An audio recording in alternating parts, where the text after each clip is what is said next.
గ్రామీణ విద్యుద్దీకరణ సహకార సంస్థ రెస్కోలో సోమవారం విజిలెన్స్ అధికారులు విచారణ చేపట్టారు. గతంలో జరిగిన అవకతవకలపై, అక్రమ ఉద్యోగ నియామకాలతో పాటు పదోన్నతులపై పూర్తి స్థాయిలో ఆరా తీశారు. అందుకు సంబంధించి పలు రికార్డులను స్వాధీనం చేసుకున్నారు.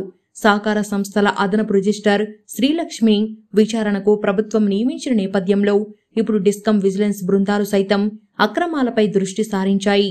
అర్హత లేకున్నా పదోన్నతులు కల్పించడంపై పూర్వ ఎండీ ప్రభాకర్ ఇతర అధికారులను ప్రశ్నించినట్లు సమాచారం.